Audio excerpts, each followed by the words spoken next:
Olá! Hoje a gente vai mergulhar num caso real, tirado direto dos arquivos do especialista Admilson Longo, lá do cuidadofinanceiro.com.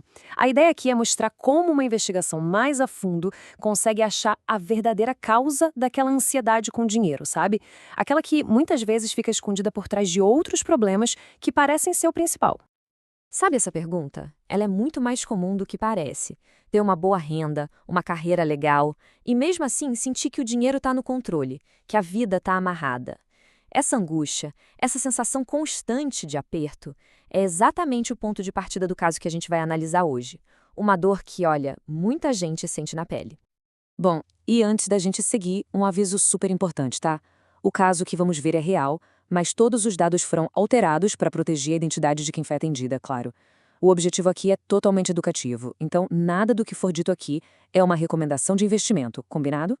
Então vamos lá. Para começar, vamos entender o sintoma. Qual era a queixa inicial? A tal da angústia financeira que a cliente levou para a consulta com o planejador Admilson Longo. Como é que ela descreveu o que estava sentindo? Olha só o perfil. A gente está falando de uma médica muito experiente, já na casa dos 70 anos. Uma profissional de sucesso, com uma carreira longa e super dedicada. Ela estava justamente naquele momento da vida de, bom, começar a desacelerar, planejar o futuro com um pouco mais de calma. E se a gente olhasse só os números, a situação parecia ótima. Pensa bem, uma renda bem confortável, vinda de 2 aposentadorias e mais o consultório particular. Além disso, ela já tinha construído um patrimônio na casa dos 6 dígitos. No papel, né? Tudo parecia estar sob controle. Só que, por dentro, a história era bem diferente. Existia um pânico crescente que tomava conta dela. E o foco desse medo todo? Coisas externas, que pareciam totalmente fora do controle. A economia do país, o futuro do dinheiro, tudo isso virava uma fonte de ansiedade gigante. E essa frase, dita por ela mesma, é de arrepiar. Tenho 70 anos e agora estou toda apertada, sem poder fazer mais nada. É muito forte, né? Mostra que não importa o dinheiro na conta, a sensação era de perda total de liberdade. A qualidade de vida dela estava sendo esmagada por essa angústia. E quando o Admilson foi conversar, ela listou os medos um por um. Era a nova moeda digital, o Drex, as políticas do governo, aquela pressão de que precisa dolarizar tudo e até um medo antigo lá do passado de confisco de bens. Reparou? O foco dela estava todo lá fora, em coisas que ela não podia controlar. Ok, então esses eram os sintomas. Mas e a causa? É aqui que a gente entra na fase do diagnóstico.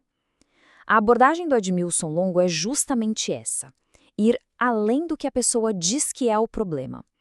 A pergunta era: o que realmente estava por trás de toda essa angústia? E o que a investigação mostrou foi impressionante, um contraste total. De um lado, todas aquelas preocupações com a economia, com o governo, do outro, o diagnóstico financeiro real.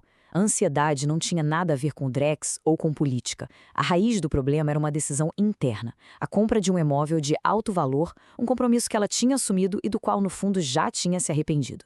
Era isso que estava drenando o dinheiro e a paz dela. Percebe a virada? O problema não era o mundo lá fora. Era um compromisso financeiro pesado, aqui dentro, que estava simplesmente acabando com a qualidade de vida dela no presente. Uma decisão que, no fim das contas, estava sob o controle dela, mas que não se alinhava mais com o que ela queria para a vida.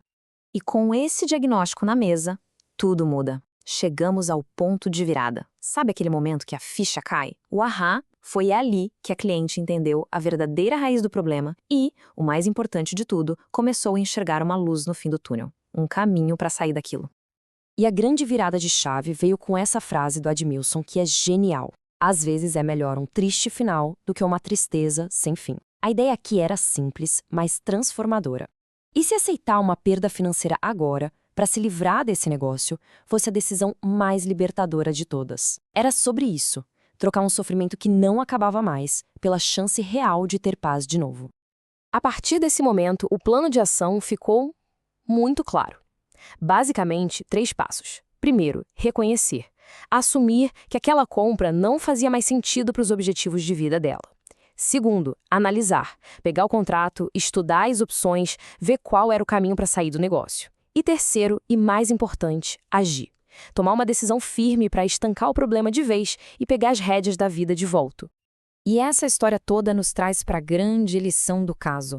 Agora a gente vai sair um pouco da situação específica dela para pensar num aprendizado que serve para todo mundo, para a vida financeira de qualquer pessoa. E esse outro insight do Admilson Longo resume perfeitamente a filosofia por trás de todo esse trabalho. O dinheiro não pode ser o objetivo final. Ele é uma ferramenta. A gente precisa ter um porquê. Sem um propósito claro, sem saber para que se quer o dinheiro, as decisões financeiras podem acabar nos levando exatamente para esse lugar de angústia, como aconteceu aqui. Então, o que fica de aprendizado prático de tudo isso? Bom, dá para resumir em 4 pontos-chave. Primeiro, a ansiedade financeira muitas vezes é um alarme, um sinal de que seu dinheiro e seu propósito de vida não estão conversando. Segundo, focar no que a gente pode controlar é infinitamente mais poderoso do que ter medo do que a gente não controla. Terceiro, um bom plano financeiro não é só sobre números, é sobre desenhar a vida que se quer viver. E por último, às vezes, aceitar uma perda é a decisão mais lucrativa que existe para o nosso bem-estar. Ok, depois de analisar esse caso todo, a pergunta que fica é: como aplicar isso na prática? Como transformar esses aprendizados em ação? Bom, vamos ver como isso se conecta com um método pensado para isso. Essa forma de investigar, sabe? De olhar para a causa raiz e não só para o sintoma, isso é a base do que o Admilson Longo chama de metodologia medicina financeira, que ele desenvolveu e aplica lá na Cuidado Financeiro. Faz todo sentido o nome, né? E se essa história, de alguma forma, conversou com algo que acontece na sua vida, vale lembrar que a transformação financeira sempre começa com o primeiro passo. Para quem quer entender mais a fundo, o site cuidadofinanceiro.com.br é um ótimo lugar para começar. E para a gente fechar, fica esta pergunta no ar. Qual é o porquê por trás do seu dinheiro? Qual é o grande propósito que guia as suas decisões? Porque no fim do dia, encontrar essa resposta pode ser a chave não só para organizar as finanças, mas para transformar a vida.